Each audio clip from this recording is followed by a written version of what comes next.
আমবাসা মহকুমার ডুলুবাড়ি এলাকার বাসিন্দা রাজমোহন রুদ্রপাল। বয়স শতকের সীমানা অতিক্রম করে গেলেও কাগজে পত্রে ৯৬। ভাগ্যের কি নির্মম পরিহাস, নিজের জীবনে কিছুই সঞ্চয় করতে পারেনি নিজের দুই পুত্র সন্তানকে সমাজে প্রতিষ্ঠিত করতে গিয়ে। জীবনের শেষ সময়ে ছেলেরা তাঁদের কর্তব্য পালন করবে, হয়তো সেই আশায় বুক বেঁধেছিলেন রাজমোহন রুদ্রপাল। কিন্তু বার্ধক্য বয়সে দাঁড়ে দাঁড়ে ঘুরছেন এই হতভাগা বাবা।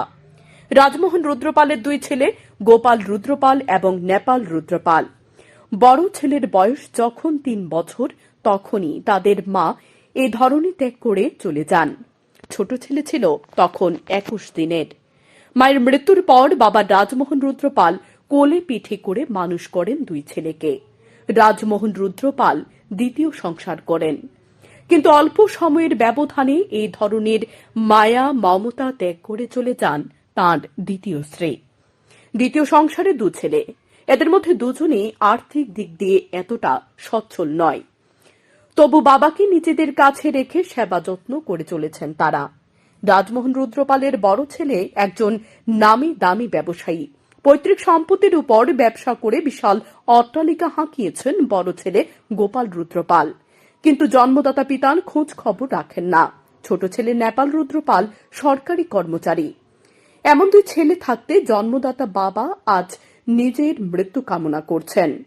অবশেষে কোনো পথ না পেয়ে ভরণ পোষণের দাবি জানিয়ে আদালতের দ্বারস্থ হন রাজমোহন রুদ্রপাল।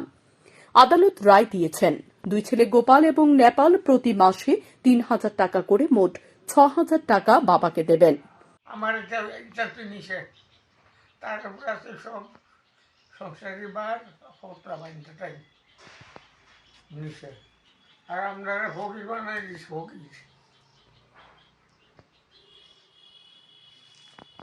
দিছে ৩,০০০ টাকা করে দিতে লাগবে। কত জানি দিছে? ৬,০০০ দুইজনে ৩,০০০ ৬,০০০ দিছে দিছে না, মানে কোর্টের থেকে হচ্ছে দিতে লাগবো। রাইস লো আর কি।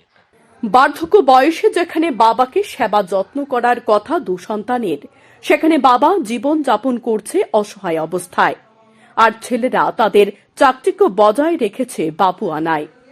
কবি কৃত্তিবাস ওঝা তার পিতা পুত্র কবিতায় লিখেছিলেন, কভু পিতা পুত্র হয় আর কভু পুত্র হয় পিতা। এই নীতি কথাগুলো আজ যে শুধুমাত্র পাঠ্যপুস্তকের কথা, তা এক বাক্যে প্রমাণিত হয় এই ঘটনায়। কবি সাহিত্যিকদের নীতিকথায় আজ বিসর্জিত এই সভ্য সমাজ। বার্ধক্য বয়সে বাবাকে অশ্রু জলে ভাসতে হবে, তা হয়তো কোনো বাবাই কামনা করেননি। কোলেপিঠে করে মানুষ করার পর ভবিষ্যতে ছেলে বট বৃক্ষ হয়ে দাঁড়াবে অসহায় বাবার, এ আশা আকাঙ্ক্ষাই থাকে চিত্র জুড়ে। হয়তো রাজমোহন রুদ্রপালও এই একই আশা আকাঙ্ক্ষাই করেছিলেন, কিন্তু বিধির লিখন কে খণ্ডাতে পারে? ছেলেরা রাজমোহন রুদ্রপালের বট বৃক্ষ হওয়া তো দূরের কথা, লতানো গুল্ম হতে পারল না। এ ঘটনা প্রকাশ্যে আসতে মহকুমা জুড়ে ছিছিরব উঠতে শুরু করেছে। স্যান্দন টিভি।